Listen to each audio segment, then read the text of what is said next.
제가 이제 자선하고 이래 움직일 때는 알아차림하고 그것만 이래 하고 있는데 나이가 들면 기가 안 통해가지고 스윙이 참 안 된다 이러면서 이제 차크라 호흡하고 뭐 무드라 호흡, 단타 이런 거 겸해야 된다고 이렇게 이야기를 하는데 저는 이제 그걸 무시하고 그냥 알아차림하고 호흡하고 이렇게만 하고 있는데 그렇게 해도 괜찮겠습니까? 그렇죠. 그렇게 하는 게 맞죠. 왜냐하면 무슨 차크라니 뭐 무드라니 이게 석가모니 부처님께서 가르친 바가 없습니다. 저희가 석가모니 부처님께서 가르치신 호흡 명상 법을 가지고 그걸 가지고 공부를 하고 있잖아요. 예. 거기에 그런 거 하라는 얘기 없잖아요. 예. 그러니까 그거는 뭐냐면 석가모니 부처님 가르쳤었던 방법이 아닙니다. 그거는 이제 불멸 후에 이게 뭐 저런 뭐 요가 전통의 수련법이랄 이런 것들 또는 전통적인 수련법 이런 것들이 불교에 약간 들어와서 불교가 변형된 겁니다. 아, 예. 원래 불교 수행은 몸을 개발하는 게 아닙니다. 그걸 잘 알아야 돼요. 그러니까 우리가 흔히 뭐 수행이다, 수련이다 하는 쪽에 이 계통들이 있거든요. 근데 보통은 어떤 계통이냐면 몸의 에너지를 개발하는 계통이 많아요. 뭐 무슨 쿤달리니 요가 아니면 이런 거 있잖아요. 뭐 차크라 아니면 있잖아요. 그것도 뭐 우리가 단전호흡에서도 상단전, 중단전, 하단전 얘기하잖아요. 그다음 뭐 기를 돌려서 뭐 대주천을 한다니 뭐 이런 얘기 있잖아요. 뭐 그거는 사실 요가에서 얘기하는 뭐 차크라 얘기나 사실 비슷하거든요, 이게. 몸의 에너지를 개발하는 측면에서 보통은 그게 많아요. 근데 그게 많은데 그 옛날부터 있었어요, 이게. 있었는데 이거는 불교 수행하고 아무 관계도 없습니다. 단전을 뭐 어떻게 해야 된다느니 무슨 차크라를 개발하기 위해서 무슨 뭐 어떻게 호흡법을 해야 된다는 이런 얘기 있잖아요. 그거는 원래 불교하고 아무 관계가 없습니다. 근데 세월이 지나면서 이게 부처님의 원래 가르침들이 어떻게 보면 조금 왜곡이 되게 많이 됐거든요. 그러니까 이러면서 이것들이 뭐 단전호흡을 뭐 불교 수행으로 들어오기도 하고 때로는 뭐 쿤달리니 요가 이런 게 불교 수행으로 들어오기도 해서 그래서 이게 진짜 불교 정통 수행인 것처럼 얘기하는 경우도 있거든요. 근데 실제로는 부처님께서 그런 거 하신 적이 없고 가르치신 적도 없습니다. 그러니까 좀 헷갈리지 않아야 됩니다. 그러니까 그런 것들은 부처님의 원래 가르침이 아니라 부처님과 가르침과 관련이 없는 그 따로 존재하던 그런 수련법들이 세월이 지나면서 원래 부처님 가르침들에 들어와서 그게 좀 불교가 왜곡된 형태구나 이렇게 보면 됩니다. 불교 수행은 몸의 에너지를 개발하는데 아무 관심이 없습니다. 이걸 잘 봐야 돼요. 몸을 어떻게 해서 호흡을 어떻게 하고 기를 어떻게 돌리고 하면 일단 불교는 아니에요. 기를 어떻게 돌려가지고 이렇게 해가지고 차크라가 열리고 그럼 뭐 어떻게 마음이 어떻게 개발되고 이래 하잖아요. 불교하고 아무 관계 없습니다. 그러니까 이걸 확인할 수 있는 건 뭐냐 하면 불교의 근본을 보면 됩니다. 불교 수행의 핵심은 사성제 8정도란 말이죠. 이게 불교의 전체입니다. 사성제에서 고집몇들 얘기하잖아요. 괴로움의 원인과 괴로움의 소멸과 괴로움의 소멸에 이르는 방법에 대해 얘기하잖아요. 그게 결국은 몸의 에너지를 개발하는 얘기 하나도 없습니다. 그러니까 기준점을 이렇게 잡는 어떤 것이 불교가 아닌가 뭐 어떤 호흡법을 개발해서 에너지를 개발하고 하면 이건 불교가 아니구나 이렇게 그 기준을 잡으시면 됩니다. 예.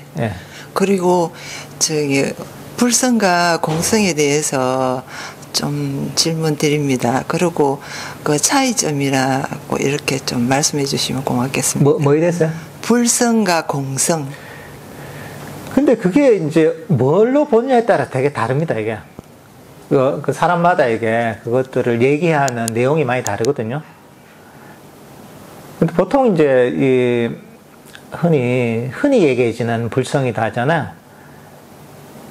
이제 사실 그것도 뭐 공성도 비슷하게 얘기하는 경우가 있어요. 근데 그거는 보통, 그것도 불성이라고 하는 것들을 부처님께서도 원래 설하신 바가 없습니다. 그것도 어떻게 보면 후대에 나온 개념이에요. 그러니까 뭔가 사람들의 그 심리가 그렇잖아요. 이것도 버리고 저것도 버리고 그렇잖아요. 욕심도 버리고 탐심도 버리고 뭐 또 장애도 버리고 그다음 밖에 세속적인 것도 버리고 나면 그 다음에는 최고의 것을 얻을 수 있을 것이다 하는 생각이 있단 말이죠. 그죠? 그게 어떻게 보면 중생들의 이제 기본적인 욕망의 흐름이에요. 다 버리고 나면 결국은 최고 좋은 거 불성이라는 걸 내가 참나를 내가 찾게 된다. 이 참나에 대한 얘기도 뭐 여러 가지가 있어요. 이게 사람들마다 좀 다르긴 한데, 근데 이제 그런 관점 자체가 보면 부처님께서 가르치신 바가 없습니다. 그러니까 아까 얘기했잖아요. 사성제 8정도를 구조를 보면 아는 거야. 그러니까 부처님께서 사성제 8정도를 얘기하면서 괴로움의 소멸과 괴로움의 소멸에 이르는 길을 가르쳐 주셨잖아요. 부처님께서 가르친 그대로 얘기야. 뭔가 이 궁극적인 영원불멸한 불성과 같은 것을 찾아라고 한 적이 없습니다. 오히려 그건 힌두적인 전통에서 얘기하는 겁니다. 브라마 나타남 얘기가 있잖아요. 그런 어떤 영원한 우주적인 실체 또는 그 우주적 실체가 나에게 구현된 그런 진리 뭐 이런 것들을 찾기 위해서 뭐 수행을 해야 된다고 하잖아요.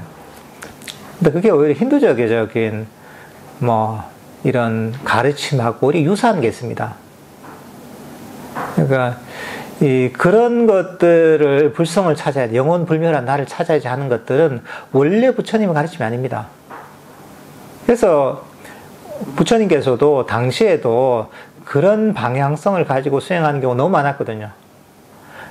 참 이름을 용어는 다르지만 기본적으로 참나니 불성이 비슷한 영원한 나, 참된 나 이런 것들을 수행의 목표로 삼고 그것을 경험하고 이게 참나다, 이게 진짜 나다, 이게 영원한 나다 이렇게 착각을 하는 수행자들이 많았거든요. 그래서 그것들을 부처님께서 엄청 비판하십니다. 대표적으로 디가니까에 나오는 법망경이라는 데 보면 62가지 사견을 얘기하세요. 잘못된 견해. 사견의 대부분이 바로 무엇을 참나로 여기는가. 뭐 선적을 참나로 여기기도 하고 어떤 깨어있는 의식을 참나로 여기기도 하고 많단 말이죠. 그런 것들을 조목조목 비판한 게 사실은 법망경의 내용의 대부분입니다. 그러니까 그런 식의 사실은 생각 자체가 부처님께서 얘기하시는 정확한 사견의 범죄에 들어갑니다. 그러니까 원래 이 가르침들이 보면 세월이 지나면서 조금 왜곡된 게 많아요. 그러니까 부처님께서 흔히 보면 열반경에서도 무슨 불성을 얘기하고 하잖아요. 그것도 그 열반경은 후대에 생긴 겁니다. 예를 들면 원래 오리지널한 열반경이 따로 있습니다. 그러니까 이 공성에 관한 것은 사실은 어떻게 설명하냐에 따라 달라요, 이게. 그것들을 부처님 초기 불교에서 얘기하듯이, 그런 식으로 이제 실체가 없고, 조건지어서 존재한다. 그래서 공하다. 이렇게 보면 사실은 초기 부처님 가르침하고도 맥이 다 있거든요. 그렇지만, 후대로 넘어올수록 그렇게 보지 않습니다, 이게. 그것도 불성과 마찬가지로, 그러니까 이제 많이 사실은 그 개념이 변형이 됩니다, 이게. 그러니까, 이 같은 그 용어지만 어떤 맥락에서 사실 쓰인지에 따라 다릅니다. 만약에 부처님의 가르침을 만들려면 공하다, 공성을 한다고 했을 때는 그거는 우리가 모든 것들은 실체가 없고 조건 지어져 있다. 그런 어떤 연기를 하는 것. 그래서 이제 그것들을 깨달아서 모든 집착에서 벗어난, 이렇게 하면 사실은 부처님의 가르침하고도 맥이 다 있죠. 그렇지만 뭐 그게 아니라 뭐 다른 식으로 또 설명한다면 그것도 보면 그 부처님의 원래 가르침하고 조금 그 방향이 좀 다르다고 얘기할 수가 있습니다. 우리가 이해하는 불교에 대한 이해가 보면 원래 부처님의 가르침하고 많이 다른 게 많이 있습니다. 왜냐하면 이 세월이 많이 지났잖아요. 거의 한 부처님께서 멸하신 지 한 2600년 정도 됐단 말이죠. 그 뒤 그렇게 지나면서 막 그 인도에서도 많이 바뀌고 중국 넘어오면서도 완전히 바뀌고 중국 불교 한국 넘어오면서도 완전히 바뀌고 하면서 그러면서 지금 그 불교가 우리 지금까지 전해왔는데 그러다 보니까 이 부처님의 원래의 가르침이 뭔지를 참 알기가 힘들게 됐습니다. 지금 현재는. 그래서 온갖 가르침들이 어떻게 짬뽕이 많이 됐습니다. 그래서 한편으로는 뭐 그 부처님의 원래 가르침하고 맥이 다 있는 가르침도 있지만 또 다른 측면에서는 부처님께서 비판하셨던 또 부정하셨던 그런 비불교적인 가르침도 어떻게 보면 불교계에 많이 존재합니다. 예, 지금 현실이 사실 그렇습니다. 예.